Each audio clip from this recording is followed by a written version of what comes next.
Hello students, this is Dr. Reena Das from Dr. MGR Educational and Research Institute, and here I am presenting some small information, and it's a brief video about plasmids.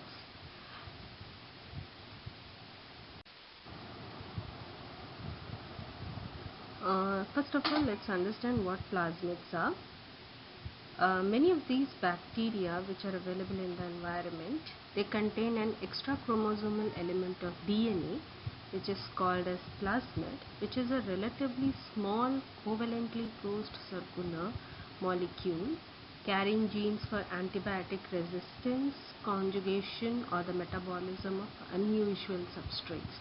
These unusual substrates can be something like xenobiotics. Some plasmids are replicated at a very high rate by bacteria such as E. coli, and so are excellent potential vectors. In the early 1970s, a number of natural plasmids were artificially modified and constructed as cloning vectors by a complex series of digestion and ligation reactions. One of the most notable plasmids, termed PBr322, after its developers Bolivar and Rodrigues, which is the BR of PBr, was widely adopted and illustrates the desirable feature of a cloning vector.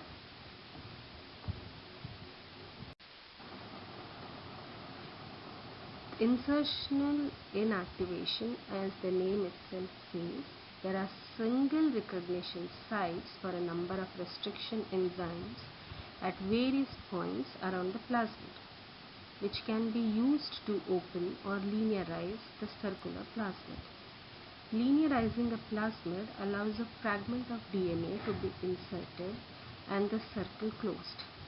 The variety of sites not only makes it easier to find a restriction enzyme that is suitable for both the vector and the foreign DNA to be inserted, but since some of these sites are placed within an antibiotic resistant gene, the presence of an insert can be detected by loss of resistance to the antibiotic. This is called as insertional inactivation. Okay, so this is the image of plasmid PBr322. The size of this plasmid is around 4.36 kb. And it has an bacterial origin of replication, which is denoted as ORI, and it ensures that the plasmid will be replicated by the host cell. And as you can see, there are two genes, antibiotic resistant genes, ampicillin resistant genes APR and tetracycline resistant gene TCR. Ampicillin resistant gene has got two restriction recognition sites, PST1 and SCA1. And tetracycline resistant gene has got three recognition sites, BAMH1, SPH1, SAL1. And apart from that, PBr322 has three other more restriction recognition sites, SSP1, EcoR1 and HIND31.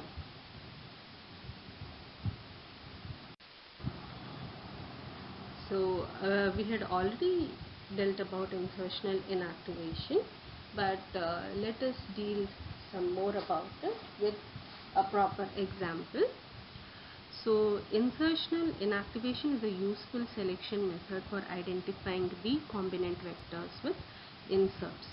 For example, a fragment of chromosomal DNA digested with, say, enzyme BAMH1 would be isolated and purified. Then plasmid PBr322 also would be digested at a single site using the same enzyme BAMH1, and both samples would then be deproteinized to inactivate the restriction enzyme.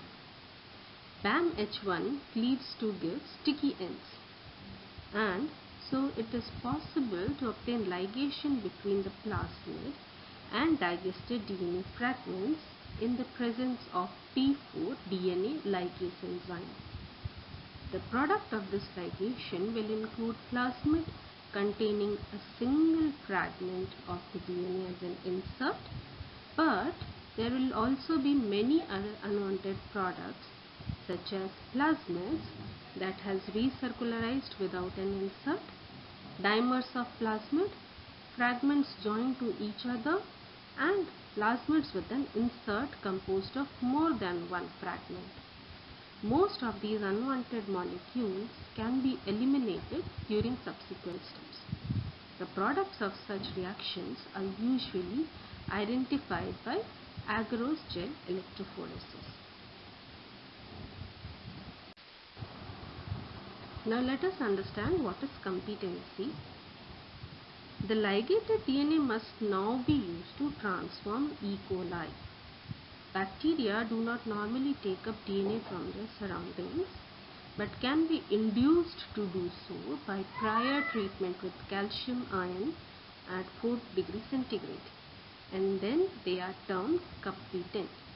Since DNA added to the suspension of competent cells will be taken up during a brief increase in temperature, which is termed heat shock, small circular molecules are taken up most effectively, whereas long linear molecules will not enter the bacteria.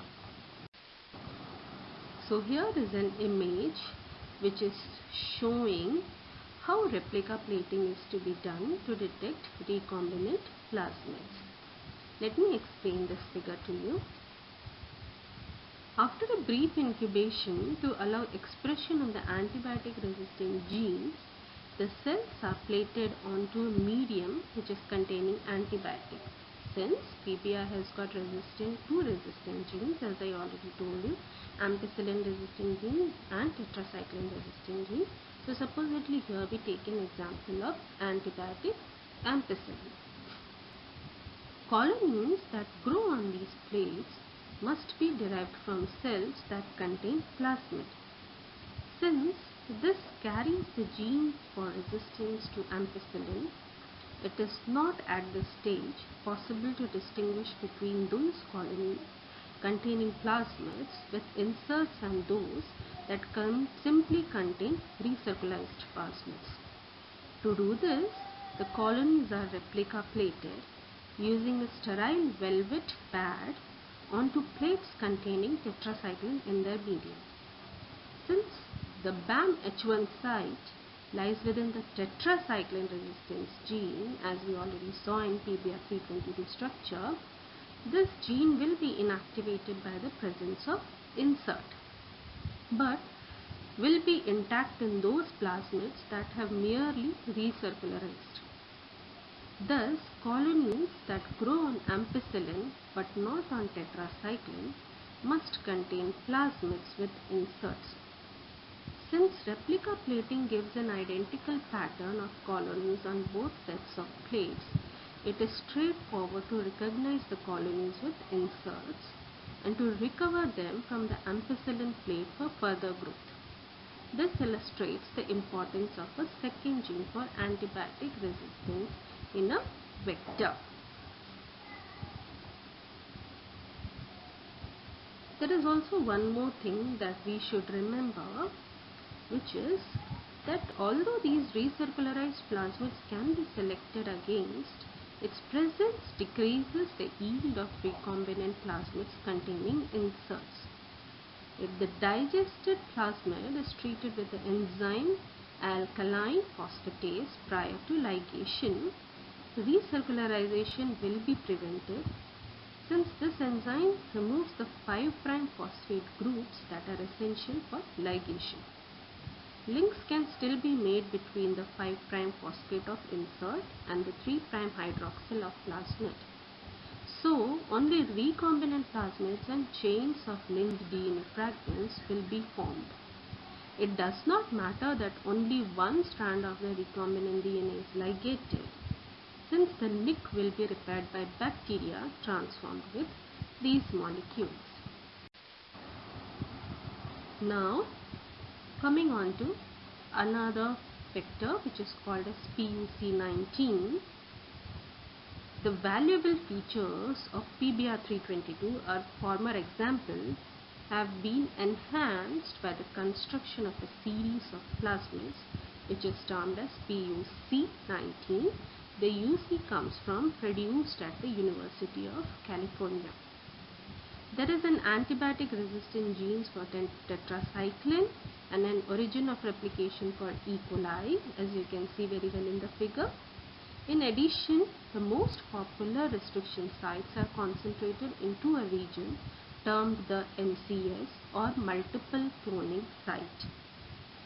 In addition to the MCS is a part of gene in its own right and codes for a portion of a polypeptide called beta-galactosidase. Okay, now let's see how this PUC plasmid functions.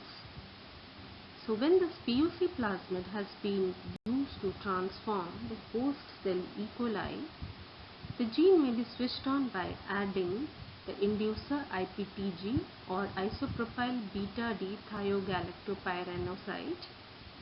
Its presence causes the enzyme beta-galactosidase to be produced. The functional enzyme is able to hydrolyze a colorless substance called X-gal or 5-bromo 4-chloro 3-indolyl beta-galactopyranoside into a blue insoluble material, which is 5,5' dibromo 4,4' dichloro indigo. However, if the gene is disrupted by the insertion of a foreign fragment of DNA, a non-functional enzyme results which is unable to carry out hydrolysis of X-gal. Thus, a recombinant PUC plasmid may be easily detected since it is white or colorless in the presence of X-gal, whereas an intact non-recombinant PUC plasmid will be blue since its gene is fully functional and not disrupted. This elegant system is termed blue-white selection, and it allows the initial identification of recombinants to be undertaken very quickly and has been included in a number of subsequent vector systems. Students, this method of selection for both PUC19, which is blue-white selection, and PBR322, which is replica plating, which is both coming under the term insertion and inactivation of antibiotic resistant genes, do not, however, provide any information on the character of the DNA itself. It is just the status of the vector. Thank you. I hope many of the doubts regarding plasmid PBR322 and PUC19 would have been clarified by this presentation. Thank you.